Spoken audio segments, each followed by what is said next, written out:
आप जानते हैं प्रियो कि परमेश्वर ने जो हमें आज के दिन में जो सुनहरा दिन हमारे जीवन में जो जोड़ा है, जो दिखाया है परमेश्वर, वो परमेश्वर को हम धन्यवाद देते हैं प्रियो। तो प्रियो, मेरे प्रिय भाई बंधुओं, आप सबको जय मसीह की। तो प्रियो, हम आज के दिन में हम परमेश्वर के वचन से सीखेंगे और जानेंगे कि परमेश्वर का वचन हमें क्या सिखाता है। तो प्रियो, परमेश्वर के वचन से देखेंगे तो गलातियों की पत्री उसका 6 अध्याय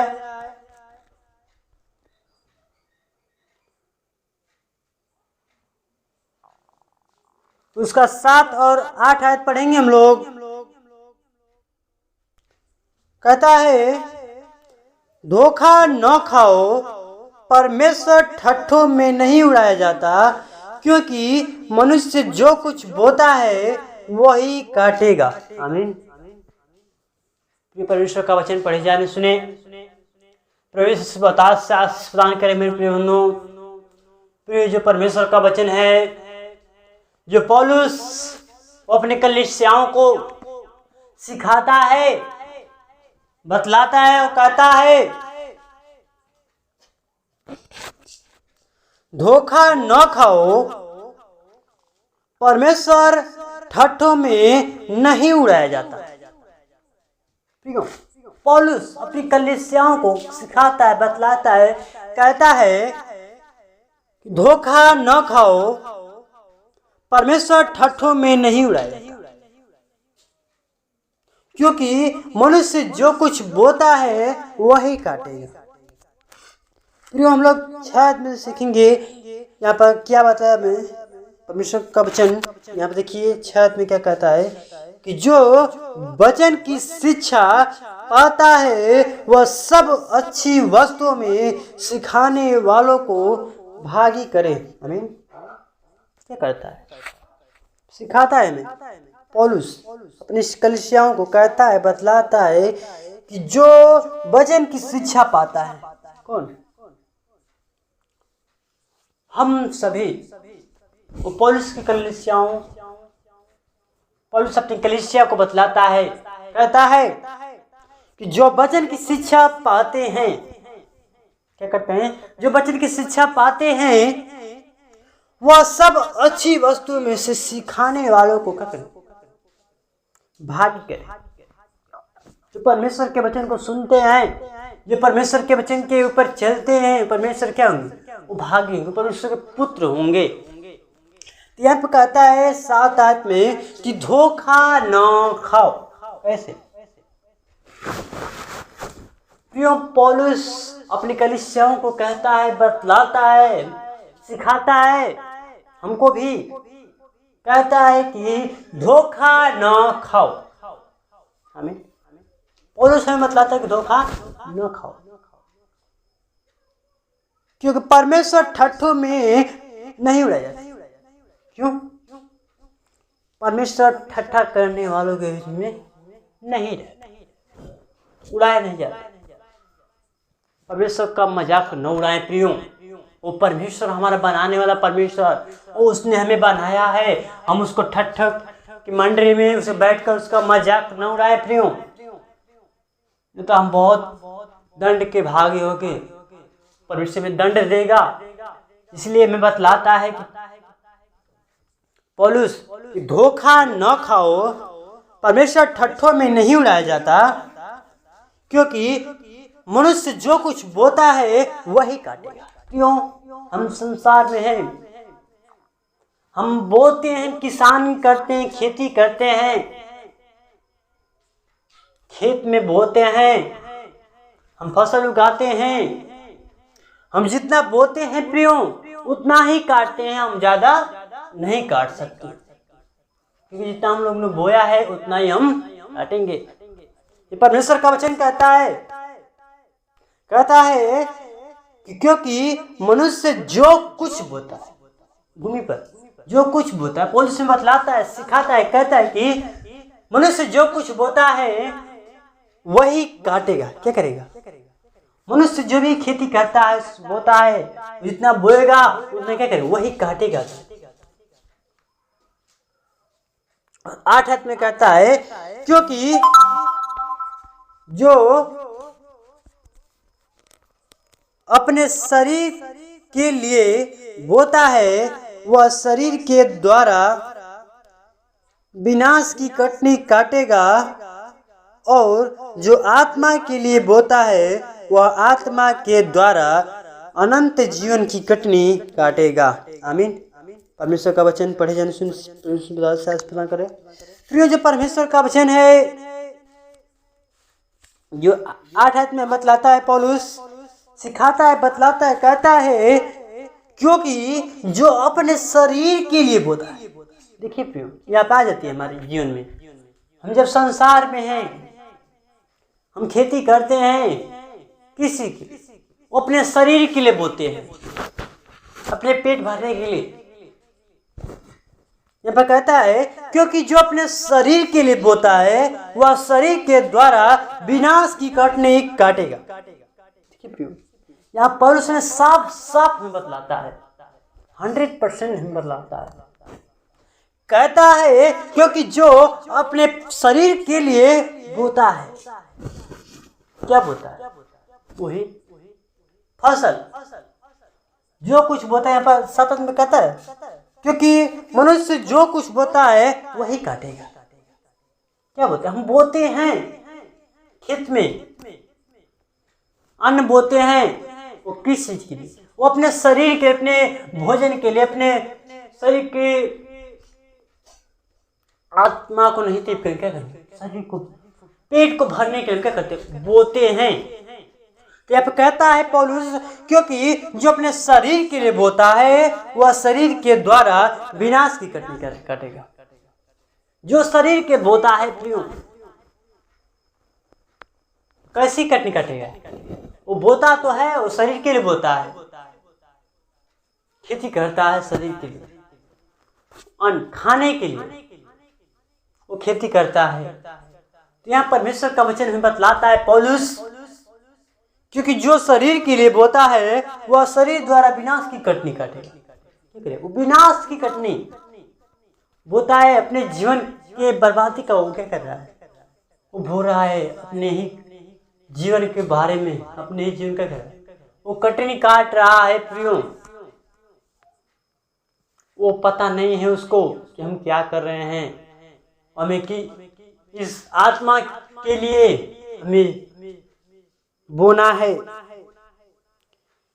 प्रियो, कहता है वह शरीर के द्वारा विनाश की कटनी काटेगा, और जो, देखिए यहाँ पर कहता है पौलुस कि और जो आत्मा के लिए बोता है। आमीन।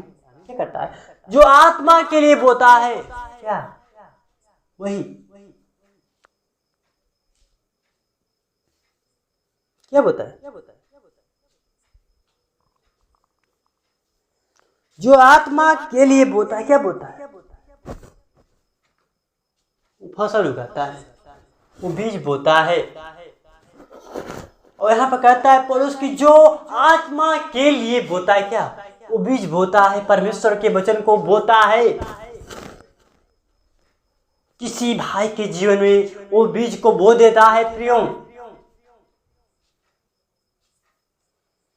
बोता है, वह आत्मा के द्वारा अनंत जीवन की कटनी काटेगा। वो अपने अनंत जीवन की कटनी काटेगा। जो खेती कर रहा है, जो संसार में है, अपनी खेती काट रहा है, फसल बो रहा है, वो किसी के कटनी काटेगा, वो अपने शरीर के विनाश के लिए कटनी काट रहा है। जब हम आत्मा के द्वारा हम बोते हैं, हम आत्मा के द्वारा बोएंगे, किसी के भाई के जीवन में वो परमेश्वर के वचन को, परमेश्वर के वचन को हम बीज के समान हम बोएंगे, तो बीज क्या होगा, वो अंकुरित होगा, और वही बीज हम क्या करेंगे, काटेंगे, जो फल उसमें रहेगा वो अन्न मिलेगा, तो हम क्या करेंगे, और हमारा आत्मा क्या होगा, अनंत जीवन की हम कटनी काटेंगे। तो प्रियो, नेक्स्ट देखेंगे 1 कुरिन्थियों उसका 6 अध्याय उसका 9 आयत पढ़ेंगे हम लोग।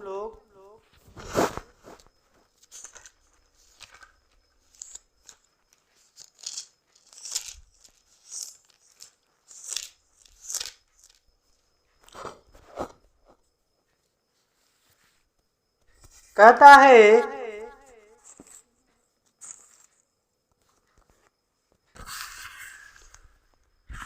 9 आयत में, क्या तुम नहीं जानते कि अन्यायी लोग परमेश्वर के राज्य के वारिस न होंगे? धोखा न खाओ, न वेश्यागामी, न मूर्ति पूजक, न परिस्त्रगामी, न लुच्चे, न पुरुषगामी। आमीन। प्रियो 9 आयत में कहता है, और पौलुस यहाँ बतलाता है, कहता है कुरिन्थियों पत्री में भी पौलुस ही हमें सिखाता है, अपनी कलीसियाओं को बतलाता है। कहता है क्या तुम नहीं जानते? क्या कहता है? कहता है पौलुस, क्या तुम नहीं जानते कि अन्यायी लोग परमेश्वर के राज्य के वारिस न होंगे? पौलुस अपनी कलीसियाओं को बतलाता है, सिखाता है, कहता है क्या तुम नहीं जानते कि परमेश्वर के अन्यायी लोग परमेश्वर के राज्य में वारिस नहीं जानते हो? पौलुस साफ साफ बतलाता है कि पूछ कहता है, क्रिश्चियन करता है, उनको प्रश्न करता है, क्या तुम नहीं जानते हो कि अन्यायी लोग परमेश्वर के राज्य में वारिस नहीं होंगे? धोखा न खाओ, कहता है उनसे, क्या करो तुम? धोखा न खाओ। तुम जानते हो तभी तुम क्या करो? धोखा खा रहे हो। इसलिए कहता है क्या करो तुम? धोखा न खाओ। न वेश्यागामी, न मूर्ति पूजक, न परिस्त्रगामी, न लुच्चे, न पुरुषगामी, और 10 में कहता है न चोर, न लोभी, न पियक्कड़, न गाली देने वाला, न अंधेर करने वाला परमेश्वर के राज्य के वारिस होंगे। आमीन। यहाँ पे कहता है 10 में परमेश्वर का वचन जो पौलुस में बतलाता है, कहता है कि वो लोग क्या होंगे? ऐसे लोग। अब देखिए क्या कैसे व्यक्ति परमेश्वर के राज्य में वो वारिस हो सकते हैं, यह बतलाता है पौलुस में। कहता है कि न चोर, कौन हो सकता है? न चोर होना चाहिए, न लोभी होना चाहिए, न परिस्त्रगामी होना चाहिए, न लुच्चे, न गाली देने वाला, न अंधेर करने वाला। अंधेर मतलब अंधकार, पाप न करने वाला। न अंधेर करने वाला, वो क्या होंगे? वही क्या होंगे? परमेश्वर के राज्य में क्या होंगे? वारिस होंगे। प्रियो, इसलिए तुम क्या करो? धोखा न खाओ।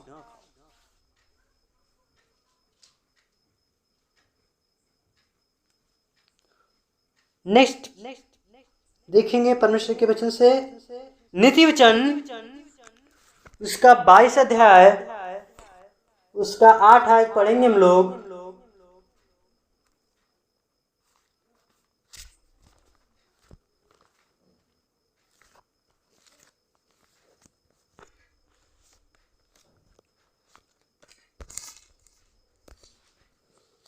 कहता है 8 आयत में, देखिए यहाँ पर ये हमें राजा दाऊद का पुत्र राजा सुलेमान वह बतलाता है, सिखाता है। कहता है 8 आयत में, देखिए कहता है कि जो कुटिलता का बीज बोता है वह अनर्थ ही काटेगा और उसके रोष का सोटा टूटेगा। आमीन। यहाँ पर राजा सुलेमान भी हमें बतलाता है परमेश्वर के वचन को। कहता है जो कुटिलता का बीज बोता है, कुटिल मतलब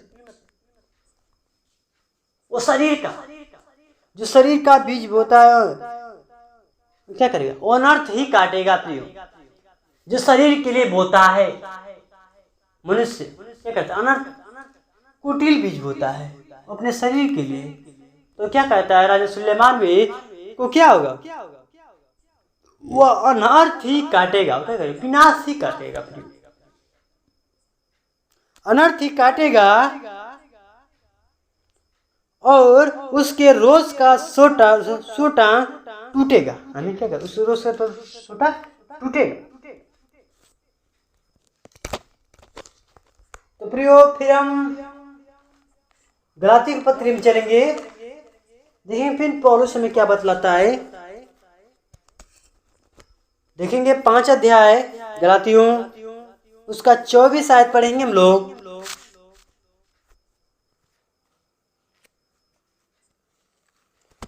कहता है, और जो मसीह यीशु के हैं उन्होंने शरीर को उसकी लालसा और अभिलाषाओं समेत क्रूस पर चढ़ा दिया है। आमीन। क्या किया है पौलुस, हम बतलाता है, कहता है क्या करो, यदि हम आत्मा के द्वारा, सॉरी मिस्टेक हो गया, कहता है, और जो मसीह यीशु के हैं उन्होंने शरीर को उसकी लालसाओं अभिलाषाओं समेत क्रूस पर चढ़ा दिया। क्या करी वो, अपनी क्या करी, जो यीशु मसीह के हैं वो क्या करते हैं, उन्होंने अपनी शरीर की अभिलाषा लालसा नहीं किया, क्या कहे, क्रूस पर क्या दे दी, क्रूस पर चढ़ा दिया। और 17 में कहता है, क्योंकि शरीर आत्मा के विरोध में और आत्मा शरीर के विरोध में लालसा करता है और ये एक दूसरे के विरोधी हैं, इसलिए कि जो तुम करना चाहते हो वह न करने पाओ। क्यों? आमीन। यहाँ पर कहता है 17 में, यहाँ पर साफ साफ में बतलाता है, क्या कहता है देखिए, कहते क्योंकि शरीर आत्मा के विरोध में, क्या शरीर क्या रहती है, आत्मा के विरोध में रहती है और आत्मा शरीर के विरोध में। ये कहते क्योंकि शरीर आत्मा के विरोध में और आत्मा शरीर के विरोध में लालसा करता है। क्या करता है, लालसा करता है। आत्मा किसके बारे में, शरीर के बारे में क्या कहता है, वो लालसा करता है, शरीर के विरोध में क्या करता है, वो लालसा करता है और ये एक दूसरे के विरोधी हैं। क्या, आत्मा शरीर के विरोधी है और शरीर आत्मा के विरोधी है।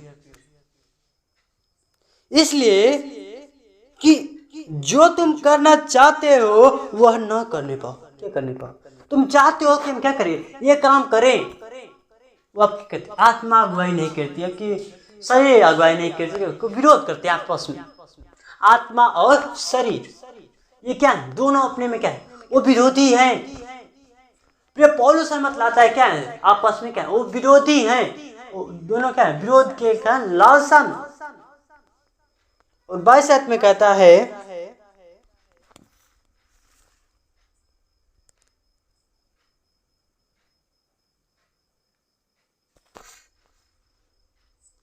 पर आत्मा का फल प्रेम, आनंद, शांति, धीरज, कृपा, भलाई, विश्वास, इसमें पढ़ेंगे नम्रता और संयम है। ऐसे ऐसे कामों के विरोध में कोई भी व्यवस्था नहीं। आमीन। परमेश्वर का वचन पढ़े जाने सुने, परमेश्वर बता से आशीर्वाद करे मेरे प्रिय बंधुओं। प्रियो, जो यहाँ पर कहता है पौलुस 22 में कि पर आत्मा का फल, प्रियो हम लोग कल नेक्स्ट बिफोर पहले कल जो हम लोग वीडियो देखे परमेश्वर के वचन को हम दिए थे तो उसमें क्या थे, वो 9 फल 9 बीज के बारे में हम बतलाए थे। उसमें किसके लिए बारे में, किस चीज के, जिसके जीवन में वो 9 फल रहेगा वही क्या रहेगा, वो परमेश्वर की ओर से, परमेश्वर की ओर से जन्मा है।